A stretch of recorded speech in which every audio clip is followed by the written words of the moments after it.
asleep.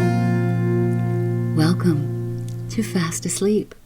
We're so happy to have you back again. And thank you for liking, commenting, and subscribing. It means a lot. Guess what? Today we're premiering an author. Premiering, yes, for the first time on Fast Asleep, but he's very well known. For one reason, perhaps because he was a torchbearer of sexuality. His most famous work, you may know it, Lady Chatterley's Lover. I've heard of it, never read it. David Herbert D.H. Lawrence was considered by many to be a tasteless pornographer, while others considered him to be the greatest imaginative novelist of a generation. Well, Lawrence did write in a very matter-of-fact way about sexual attraction, and this is why his books were banned. Lady Chatterley's Lover, yeah, it was a really big deal here in the United States with a court trial concerning the Obscene Publications Act, which served to sell many more copies of his book. And it definitely ensured his popularity for decades beyond his death. Well, is there any graphic language in Lady Chatterley's Lover? Oh, my, yes. Is there any graphic language in today's episode? It depends on your definition. Yeah, the word bitch is there. We've all heard that. Is there any sex in today's tale? Oh, yeah. But nothing objectionable by today's standards, sorry. Just sweet tenderness. There is so much to learn about this man, this author. We called upon Francis Wilson's piece entitled The D.H. Lawrence We Forgot. You can find it in the New Yorker, October 8th, 2020 edition. Oh, and by the way, for any other episode credits, you can always review our website. There's lots of information there. Okay, sex, the B word, come on. Let's tuck in, everybody, for The Horse Dealer's Daughter by D.H. Lawrence.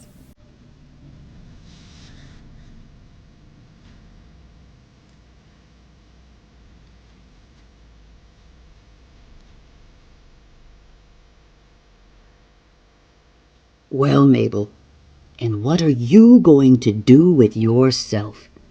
Asked Joe, with foolish flippancy. He felt quite safe himself. Without listening for an answer, he turned aside, worked a grain of tobacco to the tip of his tongue, and spat it out. He did not care about anything, since he felt safe himself. The three brothers and the sister sat round the desolate breakfast table, attempting some sort of desultory consultation. The morning's post had given the final tap to the family's fortunes, and all was over. The dreary dining room itself, with its heavy mahogany furniture, looked as if it were waiting to be done away with. But the consultation amounted to nothing. There was a strange air of ineffectuality about the three men as they sprawled at the table, smoking and reflecting vaguely on their own condition. The girl was alone, a rather short, sullen-looking young woman of 27. She did not share the same life as her brothers. She would have been good-looking, save for the impressive fixity of her face. Bulldog, as her brothers called it. There was a confused tramping of horses' feet outside. The three men all sprawled round in their chairs to watch. Beyond the dark holly bushes that separated the strip of lawn from the high road, they could see a cavalcade of shire horses swinging out of their own yard, being taken for exercise. This was the last time. These were the last horses that would go through their hands. The young men watched with a critical, callous look. They were all frightened at the collapse of their lives, and the sense of disaster in which they were involved left them no inner freedom. Yet they were three fine, well-set fellows enough. Joe, the eldest, was a man of 33, broad and handsome in a hot, flushed way. His face was red. He twisted his black mustache over a thick finger. His eyes were shallow and restless. He had a sensual way of uncovering his teeth when he laughed, and his bearing was stupid. Now he watched the horses with a glazed look of helplessness in his eyes, a certain stupor of downfall. The great draft horses swung past. They were tied, head to tail, 4 of them, and they heaved along to where a lane branched off from the high road, planting their great hoofs floutingly in the fine black mud, swinging their great rounded haunches sumptuously, and trotting a few sudden steps as they were led into the lane round the corner. Every movement showed a massive, slumberous strength and a stupidity which held them in subjection. The groom at the head looked back, jerking the leading rope. The cavalcade moved out of sight, up the lane. The tail of the last horse bobbed up tight and stiff, held out taut from the swinging great haunches as they rocked behind the hedges in a motion like sleep. Joe watched with glazed, hopeless eyes. The horses were almost like his own body to him. He felt he was done for now. Well, luckily, he was engaged to a woman as old as himself, and therefore her father, who was steward of a neighboring estate, would provide him with a job. He would marry and go into harness. His life was over. He would be a subject animal now. He turned uneasily aside, the retreating steps of the horses echoing in his ears. And then, with foolish restlessness, he reached for the scraps of bacon rind from the plates and, making a faint whistling sound, flung them to the terrier that lay against the fender. He watched the dog swallow them and waited till the creature looked into his eyes. Then a faint grin came on his face and a high, foolish voice. He said, "You won't get much more bacon, shall you little bee?" The dog faintly and dismally wagged its tail and then lowered its haunches, circled round, and lay down again. There was another helpless silence at the table. Joe sprawled uneasily in his seat, not willing to go till the family conclave was dissolved. Fred Henry, the second brother, was erect, clean-limbed, alert. He had watched the passing of the horses with more sang-froid. If he was an animal like Joe, he was an animal which controls, not one which is controlled. He was master of any horse, and he carried himself with a well-tempered air of mastery. But was not master of the situations of life.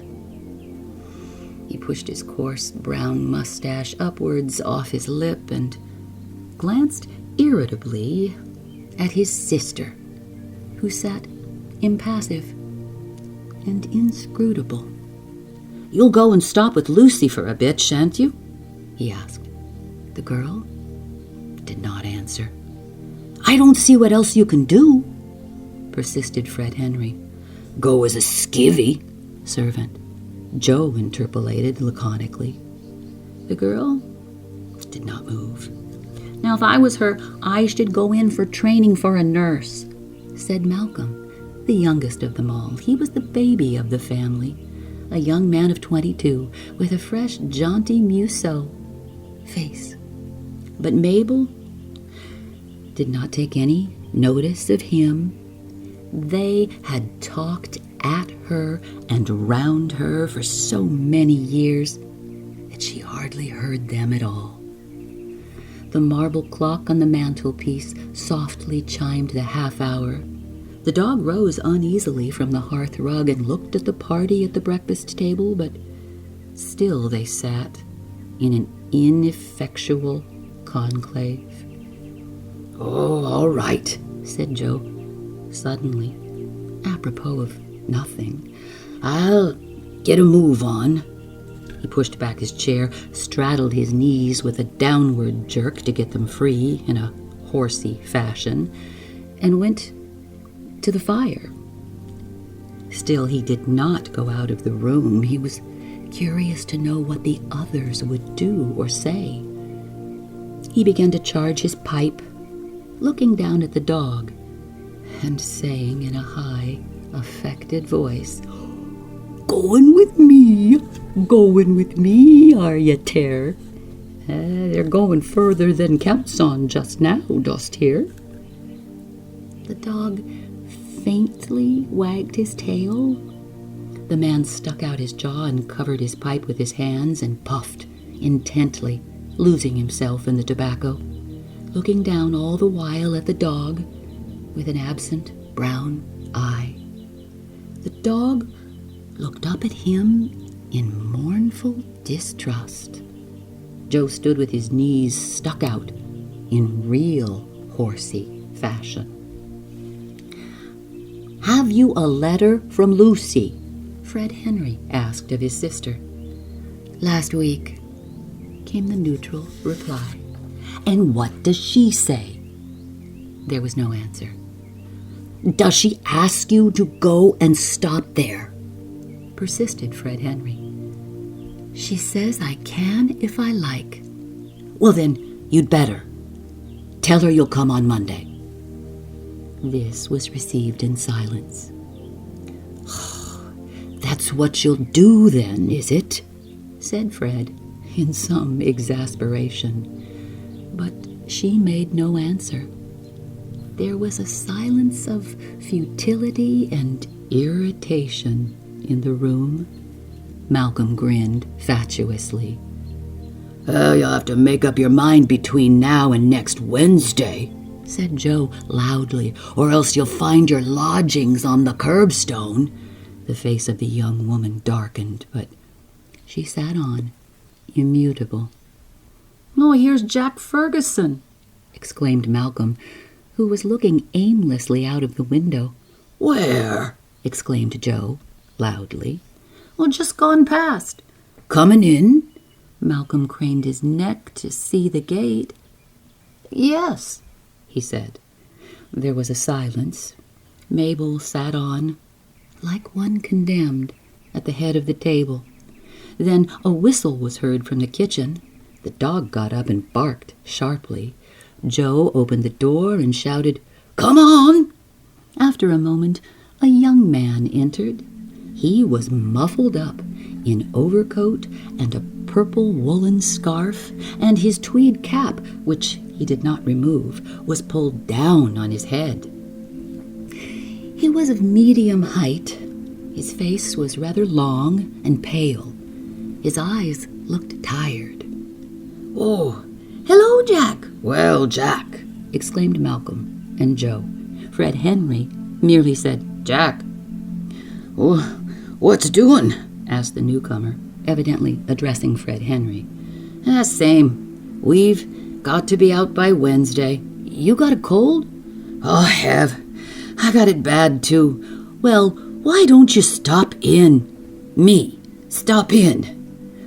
When I can't stand on my legs, perhaps I shall have a chance. The young man spoke huskily. He had a slight Scotch accent. Oh, it's a knockout, isn't it? Said Joe boisterously. If a doctor goes round croaking with a cold, looks bad for the patients, doesn't it? The young doctor looked at him slowly. Anything the matter with you, then? He asked, sarcastically. Well, not as I know of, damn your eyes. I hope not. Why? I thought you were very concerned about the patients. Wondered if you might be one yourself. Damn it, no. I've never been a patient to no flamin' doctor, and I hope I never shall be, returned Joe. At this point, Mabel rose from the table, and they all seemed to become aware of her existence. She began putting the dishes together. The young doctor looked at her, but did not address her. He had not greeted her.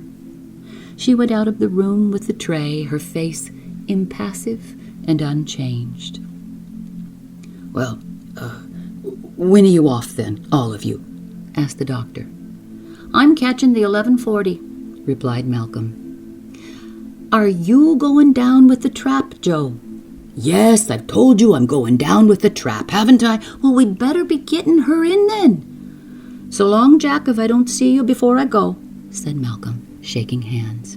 He went out, followed by Joe, who seemed to have his tail between his legs. Well, now this is the devil's own, exclaimed the doctor, when he was left alone with Fred Henry. Going before Wednesday, are you? Yeah, that's the orders, replied the other. Where, to Northampton? That's it. Ah, the devil, exclaimed Ferguson with quiet chagrin. And there was silence between the two. You all settled up then, are you? Asked Ferguson. About. There was another pause. Well, I shall miss your Freddy boy, said the young doctor. And I shall miss thee, Jack, returned the other. I'll miss you like hell, mused the doctor. Fred Henry turned aside. There was nothing to say. Mabel came in again to finish clearing the table. What are you going to do then, Miss Purvin? Asked Ferguson. Going to your sister's, are you? Mabel looked at him with her steady, dangerous eyes that always made him uncomfortable, unsettling his superficial ease. No, she said. Well, what in the name of fortune are you going to do? Say, what do you mean to do? Cried Fred Henry with futile intensity, but she only averted her head and continued her work. She folded the white tablecloth and put on the chenille cloth. The sulkiest bitch that ever trod, muttered her brother. But she finished her task with a perfectly impassive face, the young doctor watching her interestedly all the while. Then she went out. Fred Henry stared after her, clenching his lips, his blue eyes fixing in sharp antagonism, as he made a grimace of sour expression. You could bray her into bits, and that's all you'd get out of her, he said in a small, narrowed tone. The doctor smiled faintly. What's she going to do then? He asked. Strike me if I know, returned the other. There was a pause, and then the doctor stirred. I'll be seeing you tonight, shall I? He said to his friend. Where's it to be? Are we going over to Jestdale? I don't know. I've got such a cold on me. I'll come round to the Moon and Stars anyway.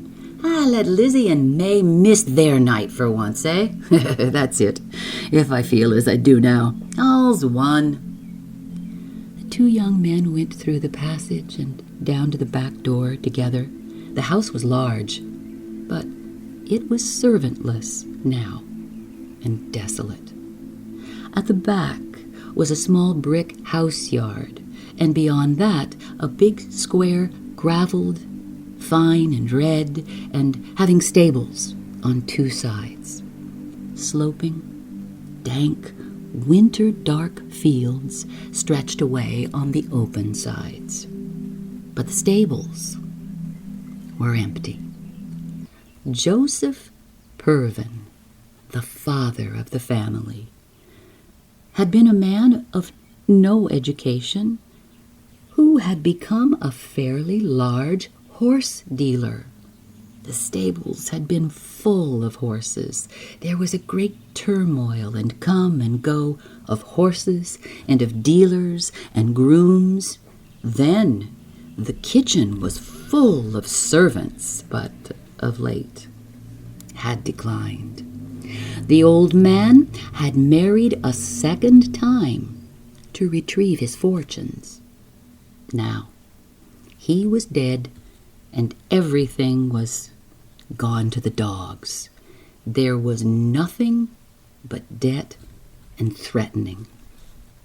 For months, Mabel had been servantless in the big house, keeping the home together in penury for her ineffectual brothers.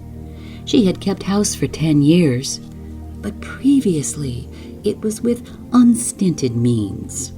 Then, however brutal and coarse everything was, the sense of money had kept her proud, confident. The men might be foul-mouthed. The women in the kitchen might have had bad reputations. Her brothers might have illegitimate children. But so long as there was money, the girl felt herself established and brutally proud, reserved. No company came to the house save dealers and coarse men. Mabel had no associates of her own sex after her sister went away. But she did not mind. She went regularly to church. She attended to her father, and she lived in the memory of her mother, who had died when she was 14 and whom she had loved. She had loved her father, too, in a different way, depending upon him and feeling secure in him, until at the age of 54 he married again, and then she had set hard against him. Now he had died and left them all hopelessly in debt. She had suffered badly during the period of poverty. Nothing, however, could shake the curious, sullen, animal pride that dominated each member of the family. Now, for Mabel, the end had come. Still, she would not cast about her. She would follow her own way just the same. She would always hold the keys of her own situation. Mindless and persistent, she endured from day to day. Why should she think? Why should she answer anybody? It was enough that this was the end, and there was no way out. She need not pass any more darkly along the main street of the small town, avoiding every eye. She need not demean herself any more, going into the shops and buying the cheapest food. This was at an end. She thought of nobody, not even of herself.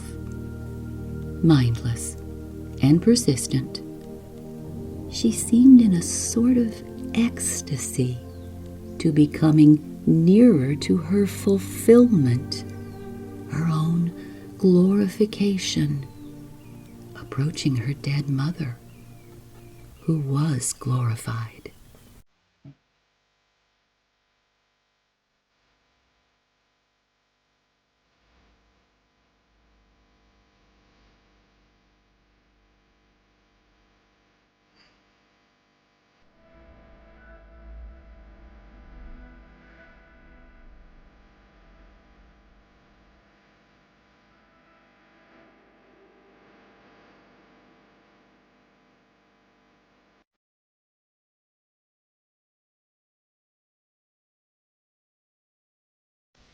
Mindless and persistent, she seemed in a sort of ecstasy to be coming nearer to her fulfillment, her own glorification, approaching her dead mother, who was glorified.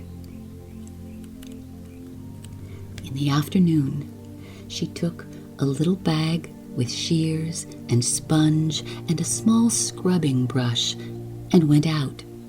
It was a gray, wintry day with saddened, dark green fields and an atmosphere blackened by the smoke of foundries not far off.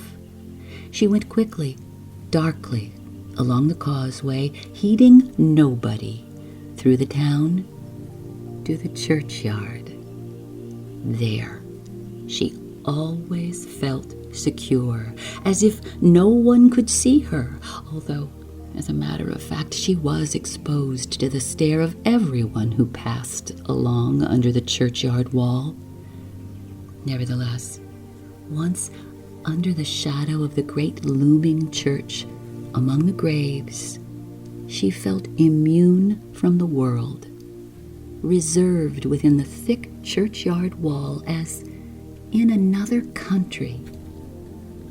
Carefully, she clipped the grass from the grave and arranged the pinky white small chrysanthemums in the tin cross. When this was done, she took an empty jar from a neighboring grave, brought water, and carefully, most scrupulously sponged the marble headstone and the coping stone. It gave her sincere satisfaction to do this. She felt in immediate contact with the world of her mother. She took minute pains, went through the park in a state bordering on pure happiness, as if in performing this task she came into a subtle, intimate connection with her mother. For the life she followed here in the world was far less real than the world of death she inherited from her mother.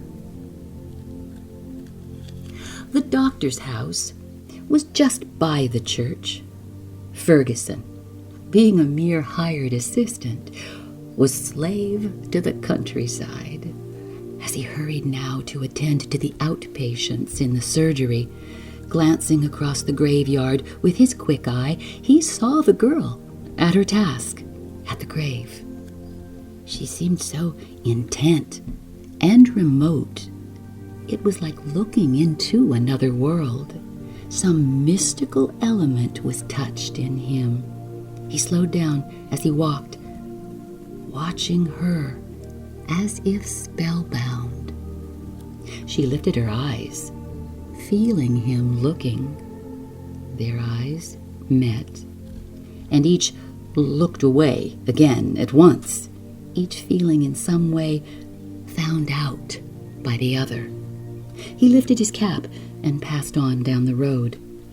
There remained distinct in his consciousness, like a vision, the memory of her face, lifted from the tombstone in the churchyard and looking at him with slow, large, portentous eyes.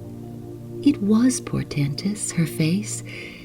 It seemed to mesmerize him. There was a heavy power in her eyes which laid hold of his whole being, as if he had drunk some powerful drug. He had been feeling weak and done before. Now, the life came back into him. He felt delivered from his own fretted daily self. He finished his duties at the surgery as quickly as might be, hastily filling up the bottles of the waiting people with cheap drugs. Then, in perpetual haste, he set off again to visit several cases in another part of his round before tea time. At all times, he preferred to walk, if he could, but particularly when he was not well. He fancied the motion restored him. The afternoon was falling. It was gray, deadened, and wintry, with a slow, moist, heavy coldness sinking in and deadening all the faculties. But why should he think or notice? He hastily climbed the hill and turned across the dark green fields, following the black cinder track. In the distance, across a shallow dip in the country, the small town was clustered like smoldering ash. A tower, a spire, a heap of low, raw, extinct houses, and on the nearest fringe of the town, sloping into the dip, was Old Meadow, the Purvin's house. He could see the stables and the outbuildings distinctly as they lay toward him on the slope. Well, he would not go there many more times. Another resource would be lost to him, another place gone, the only company he cared for in the alien, ugly little town he was losing. Nothing but work, drudgery, constant hastening from dwelling to dwelling among the colliers, coal miners, and the iron workers.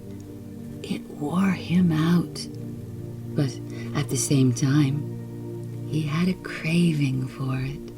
It was a stimulant to him to be in the homes of the working people, moving, as it were, through the innermost body of their life. His nerves were excited and gratified. He could come so near into their very lives of the rough, inarticulate, powerfully emotional men and women. He grumbled. He said he hated the hellish hole, but as a matter of fact, it excited him. The contact with the rough, strongly feeling people was a stimulant applied direct to his nerves. Below Old Meadow, in the green, shallow, soddened hollow of fields, lay a square, deep pond. Roving across the landscape, the doctor's quick eye detected a figure in black, passing through the gate of the field, down toward the pond. Well, he looked again. Oh, it would be Mabel Purvin. His mind suddenly became alive and attentive. Why was she going down there? He pulled up on the path on the slope above and stood staring. He could just make sure of the small black figure moving in the hollow of the failing day. He seemed to see her in the midst of such obscurity. He was like a clairvoyant, seeing rather with the mind's eye than with ordinary sight. Yet he could see her positively enough. Whilst he kept his eye attentive, he felt if he looked away from her in the thick, ugly, falling dusk, he would lose her altogether. He followed her minutely as she moved, direct and intent, like something transmitted rather than stirring involuntary activity, straight down the field toward the pond. There she stood, on the bank, for a moment. Oh, she never raised her head. Then she waded slowly into the water. He stood motionless as the small black figure walked slowly and deliberately toward the center of the pond, very slowly, gradually moving deeper into the motionless water, and still moving forward as the water got up to her breast. Then he could see her no more in the dusk of the dead afternoon. "There!" he exclaimed. "Would you believe it?" And he hastened straight down, running over the wet, sodden fields, pushing through the hedges, down into the depression of callous, wintry obscurity. It took him several minutes to come to the pond. He stood on the bank, breathing heavily. He could see nothing. His eyes seemed to penetrate the dead water. Yet perhaps that was the dark shadow of her black clothing beneath the surface of the water. He slowly ventured into the pond. The bottom was deep, soft clay. He sank in, and the water clasped dead cold round his legs. As he stirred, he could smell the cold, rotten clay that fouled up into the water. It was objectionable in his lungs. Still, repelled, and yet not heeding, he moved deeper into the pond. The cold water rose over his thighs, over his loins, upon his abdomen.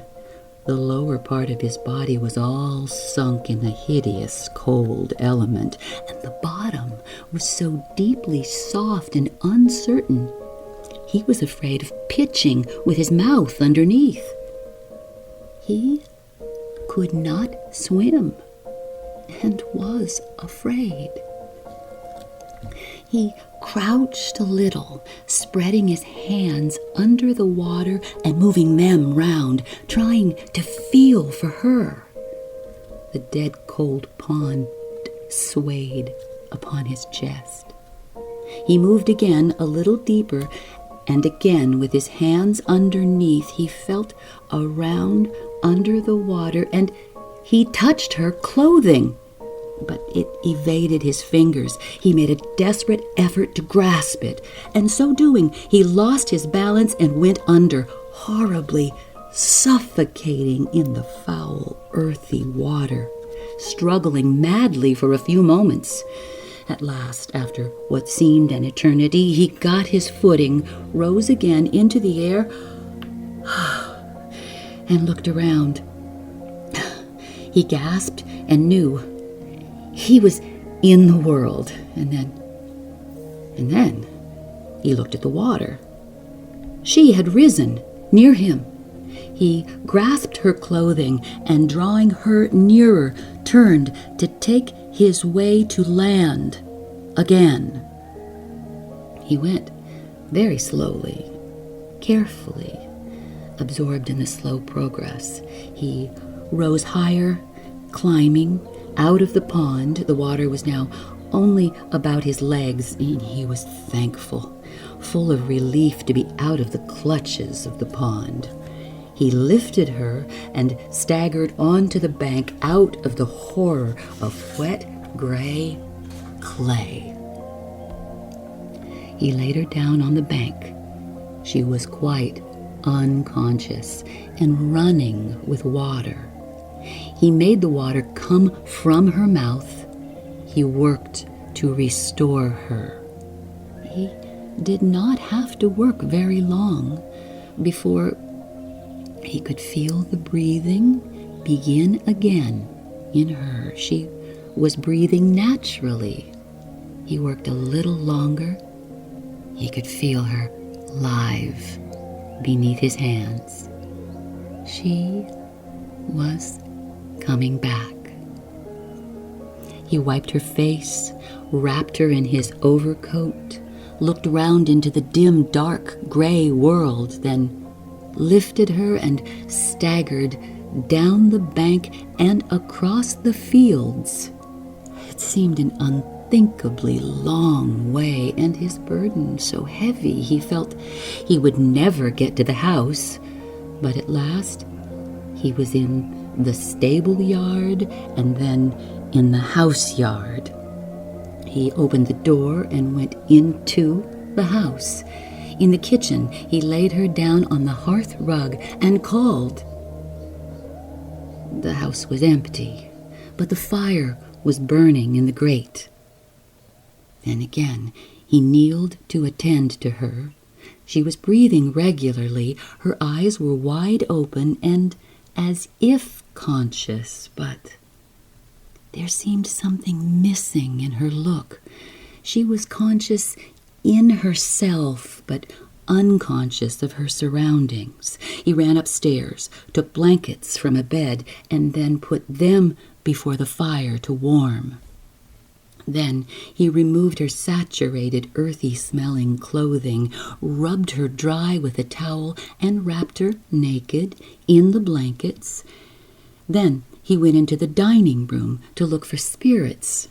There was a little whiskey. He drank a gulp himself and put some into her mouth. The effect was instantaneous. She looked full into his face, as if she had been seeing him for some time and yet only just became conscious of him. "Dr. Ferguson?" she said. "What?" he answered. He was divesting himself of his coat, intending to find some dry clothing upstairs. He could not bear the smell of the dead, clayey water, and he was mortally afraid for his own health. "What did I do?" she asked. "Walked into the pond," he replied. He had begun to shudder like one sick, and could hardly attend to her. Her eyes remained full on him. He seemed to be going dark in his mind, looking back at her helplessly. But then the shuddering became quieter in him. His life came back to him, dark and unknowing, but strong again. "Was I out of my mind?"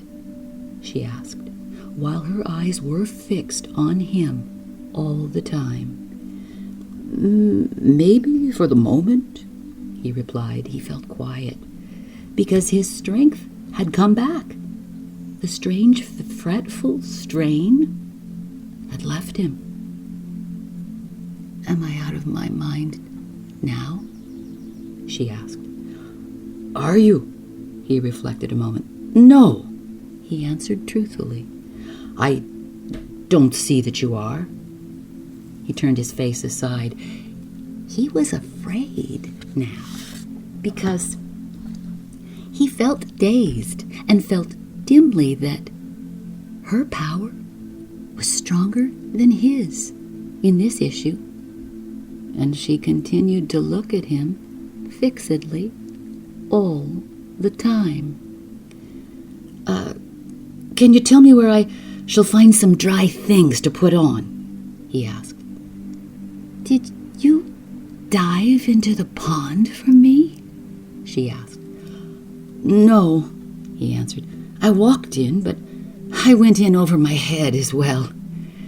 There was silence for a moment. He hesitated. He very much wanted to go upstairs to get into dry clothing, but there was another desire in him, and she seemed to hold him. His will seemed to have gone to sleep and left him standing there, slack, before her. But he felt warm inside himself. He did not shudder at all, though his clothes were sodden on him. "Why did you?" she asked. "Because I didn't want you to do such a foolish thing," he said. It wasn't foolish," she said, still gazing at him as she lay on the floor, with a sofa cushion under her head.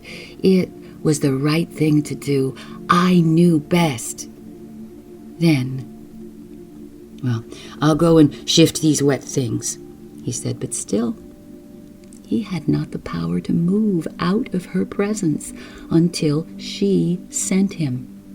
It was as if she had the life of his body in her hands, and he could not extricate himself, or perhaps he did not want to. Suddenly, she sat up. Then she became aware of her own immediate condition. She felt the blankets about her. She knew her own limbs. For a moment it seemed as if her reason were going. She looked round with wild eye as if seeking something. He stood still, with fear. She saw her clothing lying scattered. "Who undressed me?" she asked, her eyes resting full and inevitable on his face. "I did," he replied. "To bring you round." For some moments she sat and gazed at him, awfully. Her lips parted. "Do you love me, then?" she asked. He only stood and stared at her, fascinated. His soul seemed to melt. She shuffled forward on her knees and put her arms round him, round his legs, as he stood there, pressing her breasts against his knees and thighs, clutching him with strange, convulsive certainty, pressing his thighs against her, drawing him to her face, her throat, as she looked up at him with flaring, humble eyes of transfiguration, triumphant in first possession. "You love me," she murmured in strange transport, yearning and triumphant and confident. "You love me. I know you love me. I know."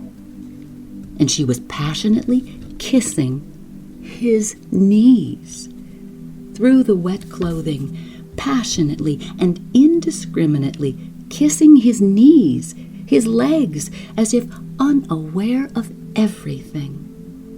He looked down at the tangled, wet hair, the wild, bare, animal shoulders. He was amazed, bewildered, and afraid. He had never thought of loving her. He had never wanted to love her. When he rescued her and restored her, he was a doctor and she was a patient. He had had no single personal thought of her. Nay, this introduction of the personal element was very distasteful to him, a violation of his professional honor. It was horrible to have her there, embracing his knees. It was horrible. He revolted from it violently, and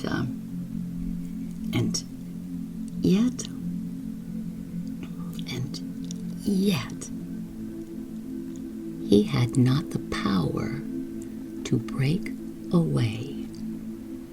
She looked at him again with the same supplication of powerful love, and that same transcendent, frightening light of triumph, in view of the delicate flame that seemed to come from her face like a light.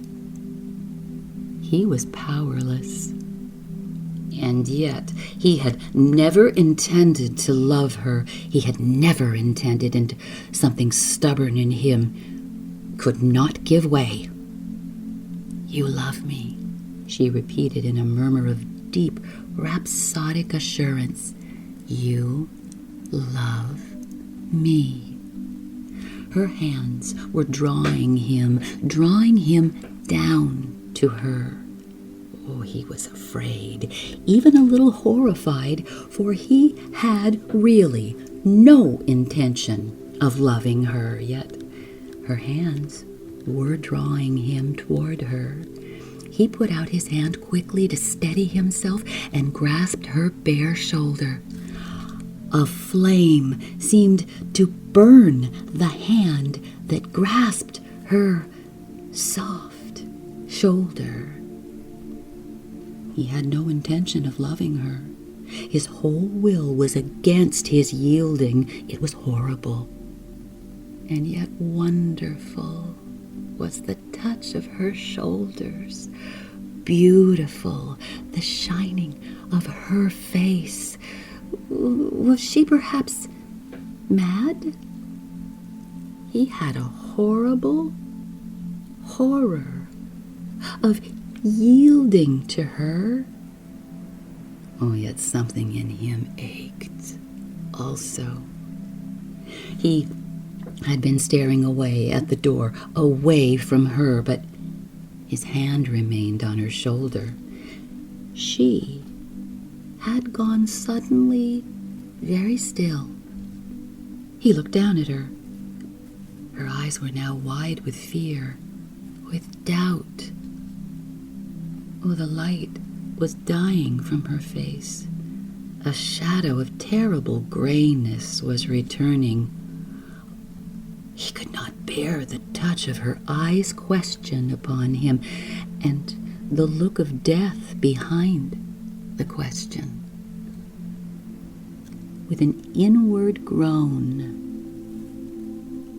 he gave way and let his heart yield toward her. A sudden, gentle smile came on his face, and her eyes, which never left his face, slowly filled with tears. He watched the strange water rise in her eyes like some slow fountain coming up, and his heart seemed to burn and melt away in his breast. He could not bear to look at her any more. He dropped on his knees and caught her head with his arms and pressed her face against his throat. She was very still. His heart, which seemed to be broken, was burning with a kind of agony in his breast, and he felt her slow, hot tears wetting his throat. But he could not move. He felt the hot tears wet his neck and the hollows of his neck, and he remained motionless, suspended through one of man's eternities. Only now it had become indispensable to him to have her face pressed close to him. He could never let her go again. He could never let her head go away from the close clutch of his arm. He wanted to remain like that forever, with his heart hurting him in a pain that was also life to him. Without knowing, he was looking down on her damp, soft brown hair, and then, as it were, suddenly, he smelt the horrid, stagnant smell of that water. And at the same moment, she drew away from him and looked at him. Her eyes were wistful and unfathomable. He was afraid of them. He fell to kissing her, not knowing what he was doing. He wanted her eyes not to have that terrible, wistful, unfathomable look. When she turned her face to him again, a faint, delicate flush was glowing, and there was again dawning that terrible shining of joy in her eyes, which really terrified him, and yet which he now wanted to see, because he feared the look of doubt still more. "You love me?" she said, rather faltering. "Yes." The word cost him a painful effort, not because it wasn't true, but because it was too newly true. The saying seemed to tear open again his newly torn heart, and he hardly wanted it to be true, even now. She lifted her face to him, and he bent forward and kissed her on the mouth, gently, with the one kiss that is an eternal pledge. And as he kissed her, his heart strained again in his breast. He never intended to love her. But now, it was over. He had crossed over the gulf to her, and all that he had left behind had shriveled and become void. After the kiss, her eyes again slowly filled with tears. She sat still, away from him, with her face drooped aside and her hands folded in her lap. The tears fell very slowly. There was a complete silence. He too sat there, motionless and silent, on the hearth rug,